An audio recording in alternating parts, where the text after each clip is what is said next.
What is this one? The Rise and Fall of the Tallest Mammal to Walk the Earth. It looks kind of funny. By PBS Aeons. Let's watch that. In an arid desert basin in... Ah, damn it. YouTube really thinks I'm Korean now. It is what it is.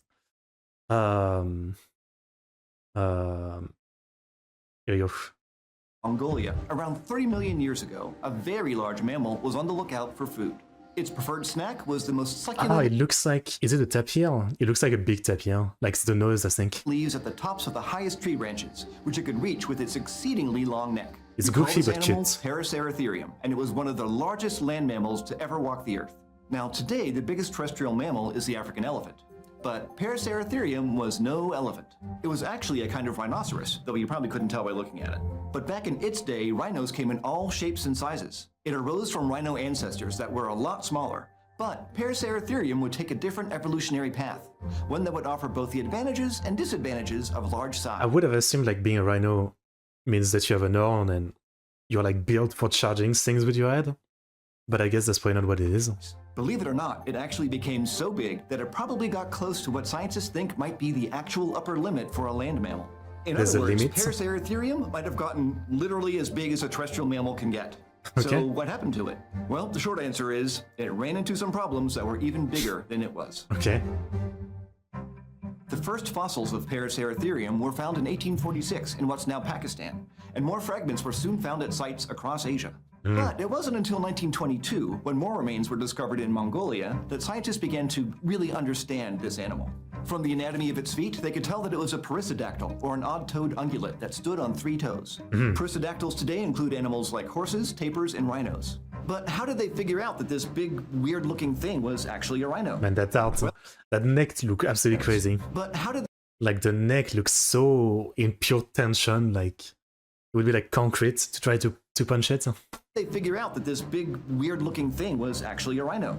Well, just like a walrus can still be a walrus, even if it doesn't have tusks, which was news to me, it turns out that it's not the horn that makes a rhino. Thanks for explaining that. Instead, it's the shape of its teeth, specifically its back teeth. Rhinos have very distinctively shaped molars. Okay. Their upper molars have a chewing surface that's kind of shaped like the Greek letter pi, while the lower molars have more of an L-shaped pattern to them. And Paraceratherium had exactly these kinds of patterns on its molars. From these early fossil discoveries, some reconstructions of Paraceratherium gave it a more rhino-like appearance. It had squat, robust legs with a short neck that stuck out parallel to the ground. But as more of these animals were uncovered, it started to look less like a modern rhino and more like some kind of cross between a rhino and a giraffe and an elephant. Like a giraffe, it had a really long neck, about 2 to 2.5 meters long, that it likely held at an angle. And like modern elephants and even sauropod dinosaurs, it had thick column-like legs to support its heavy build. But the proportions of those legs were very different. In elephants and sauropods, as those animals got larger throughout their evolution, their humerus and femur grew longer, while the other bones in their forelimbs, hind limbs, and feet became shorter, more compressed, or even fused together. But in Paraceratherium, the limbs didn't look like this. Its humerus and femur were shorter, and its lower limb bones were longer, more like the legs of other ungulates. And these proportions were similar to those of its ancestors, which were better built for speed. One of these earliest rhino ancestors was Hyrachiris, a lightly built herbivore from the Eocene epoch that looked kind of like a tapir. And like Paraceratherium and modern rhinos, it had those characteristic pie-shaped and L-shaped molars. That's why what we say it in French, tapir. 3 families of rhinos. The group that would lead to our modern horned rhinos, a now extinct amphibious hippo-like group, and the group that would eventually lead to Paraceratherium. Early members of this group weren't really big, but they were adapted for running, with long legs like those we see in Paraceratherium. Take, for example, Papaceris from about 50 million years ago in China. It was around the size of a dog and used its long legs to escape predators. But it wouldn't be long before these running rhinos started to get bigger. For example, Juxia from the late Eocene epoch of China was about the size of a horse. It also had a longer neck, probably to help it browse in places other mammals couldn't reach. And by the start of the Oligocene epoch, about 35 million years ago, giants like Paraceratherium measured a whopping 4 to 6 meters tall at the shoulder and around 7.5 meters long. That's insane.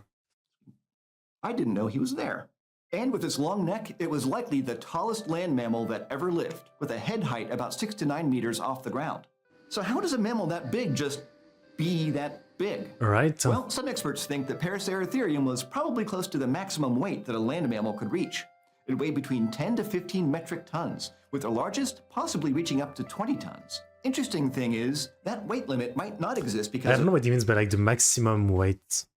Like, how do you know what would be the maximum weight or maximum size or height possible for any mammal? Like, how do you figure that out? weight that a land mammal could reach. It weighed between 10 to 15 metric tons, with the largest possibly reaching up to 20 tons. Interesting thing is, that weight limit might not exist because of biomechanics, but because of basic biology, specifically reproduction. That's because typically, the larger a placental land mammal is, the longer its pregnancies are. Ah. So for example, the African elephant, the largest placental land mammal today by mass, has a gestation period of up to 2 years. So imagine how long a female I parasite... had no idea that's how it works. Interesting. I never heard about that. In my head, you know, it might be stupid, but I always assumed humans were like the one taking the longer to spawn. You know what I mean? I never thought like any animal would take longer than 9 months. So elephant take 2 years of being pregnant. And then, yeah, okay, I see. So like, the bigger you are, the longer it takes. But then it doesn't automatically apply, right? Like, you know, doesn't like, you know, like this bigger stuff than human, like elk and moose and stuff like that. And I don't think they take that long, right? To spawn their baby. Let me see. Or like a bear pregnancy time. 180, 270 days. Okay, maybe I'm wrong, I guess. What about the moose? Okay, maybe there's such a logic that I never knew about. I might be stupid. Okay. So the bigger you are, the longer the pregnancy goes. But it's more about like your overall size as a